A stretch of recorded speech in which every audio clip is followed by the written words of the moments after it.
নমস্কার। Hepatitis foundation of ত্রিপুরার পক্ষ থেকে স্বাগত জানাচ্ছি। লিভারকন নিয়ে কিছু কথা, কিছু আলোচনা। লিভার নিয়ে আমরা শত সহস্র বছর ধরে জানি এবং এক সময় লিভারকে আত্মার বাসস্থান বলা হতো।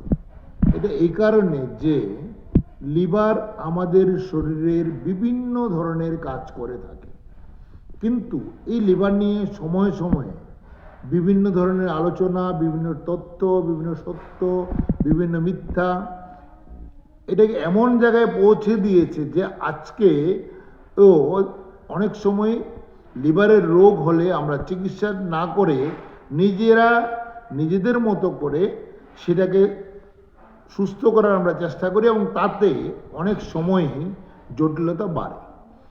এই বিষয়টাকে বিজ্ঞানের ভিত্তিতে দাঁড় করানোর জন্যই হেপাটোলজি বা লিভার সায়েন্স তৈরি হয়েছে এবং সেটাকে সবার কাছে পৌঁছে দেওয়ার জন্য হেপাটাইটিস ফাউন্ডেশন অফ ত্রিপুরা 2011 সাল থেকে লিভারকন নামে একটি আন্তর্জাতিক স্তরের সম্মেলন বা কনফারেন্স আমরা আয়োজন করছি।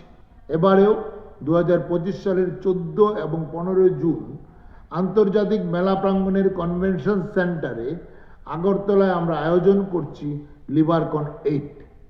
কেন এই লিভারকন 8? লিভারটাকে বিজ্ঞানের ভিত্তিতে দাঁড় করিয়ে লিভারের বিভিন্ন সমস্যাটাকে যাতে সকলের কাছে প্রত্যক্ষ বা অপ্রত্যক্ষভাবে পৌঁছে দেওয়া যায় তার জন্য আলোচনা। লিভারের প্রধান রোগ নিঃসন্দেহে আমরা জানি যে ভাইরাল হেপাটাইটিস।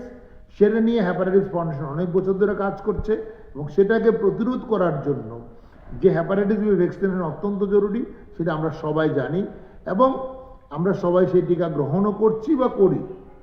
কিন্তু যেটা আমরা কম বুঝেছি বা বুঝতে পারিনি যে যারা ড্রাগ নিচ্ছে বা ইনজেক্টেবল ড্রাগ নিচ্ছে তারা হেপাটাইটিস সি এর মতো একটা ভয়ঙ্কর রোগে কষ্ট পাচ্ছে বা রোগে আক্রান্ত হচ্ছে, সেটাও কিন্তু একসময় লিভার সিরোসিস সৃষ্টি করতে পারে বা লিভার ক্যান্সারের সৃষ্টি করতে পারে।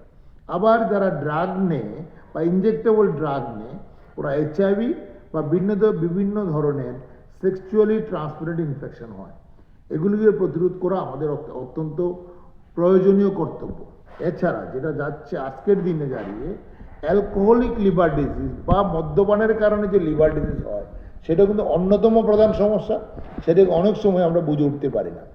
আর ফ্যাটি লিভার নিয়ে আমরা আগেও আলোচনা করেছি। ফ্যাটি লিভার কিন্তু খুব সহজ জিনিস নয়। ফ্যাট আছে মানে কিছু হবে না, সেভাবে ধারণা করা বা চিন্তা করাটা মোটেই সঠিক নয়। প্রত্যেকটি লিভার ডিজিজ অত্যন্ত গুরুত্বপূর্ণ। সেটা আজকে যেটা অত্যন্ত ছোট সেটা একসময় আস্তে আস্তে বাড়তে বাড়তে হেপাটাইটিস হবে বা লিভারের প্রদাহ হবে, সেটা বাড়তে বাড়তে লিভারে ফাইব্রোসিস বা তার স্টিফনেস বাড়বে, শক্ত হয়ে যাবে, তারপরে লিভার সিরোসিস হবে, লিভার ক্যান্সার হতে পারে এবং সেগুলি প্রত্যেকেই আমাদেরকে মৃত্যুর দিকে ঠেলে দিচ্ছে বা মৃত্যুর দিকে টেনে নিয়ে যাচ্ছে। অতএব এই রোগগুলিকে বোঝা, জানা এবং সেগুলিকে প্রতিরোধ করা আমাদের অত্যন্ত প্রয়োজনীয় কর্তব্য। এবং হেপাটাইটিস ফাউন্ডেশন অফ ত্রিপুরা যেহেতু স্বাস্থ্যক্ষেত্রে কাজ করে, আমাদের একান্ত নৈতিক কর্তব্য আপনাদের কাছে, সকলের কাছে এই বিজ্ঞানটাকে পৌঁছে দেওয়া। তার জন্য আমরা লিভারকন করছি। এবারের লিভারকনে বিভিন্ন বিষয় নিয়ে আলোচনা হবে। সেই আলোচনাগুলি সকলের কাছে যাতে পৌঁছে যায়, আমরা এভাবে ফেসবুকে এবং ইউটিউবের মাধ্যমে আপনাদের কাছে সরাসরি আমরা পৌঁছে যাব লাইভ। অতএব বন্ধুগণ, আমরা যখনই সেই 14-15 তারিখের যে আমাদের প্রোগ্রাম সেটা সময় অনুসারে আমরা আপনাদেরকে আগে থেকে জানিয়ে দেব। সেই অনুষ্ঠানগুলি আমরা দেখবেন। যখনই আপনাদের কোনো প্রশ্ন থাকবে আমাদের কাছে উত্থাপন করতে পারবেন। আমরা চেষ্টা করব হেপাটাইটিস ফাউন্ডেশন প্রত্যেক সদস্যদের পক্ষ থেকে, যেটা আমরা অত্যন্ত শক্তভাবেই বলতে পারি যে আমরা চেষ্টা করব এই জিনিসটাকে সমাধান করার জন্য। আমরা হেপাটাইটিস মুক্ত ত্রিপুরা করতে যে হেপাটাইটিস মুক্ত ভারত, এবং এখন WHO চাইছে হেপাটাইটিস এলিমিনেশন বাই 2030। অতএব সেটা আমরা অর্জন করবই। ধন্যবাদ সবাইকে।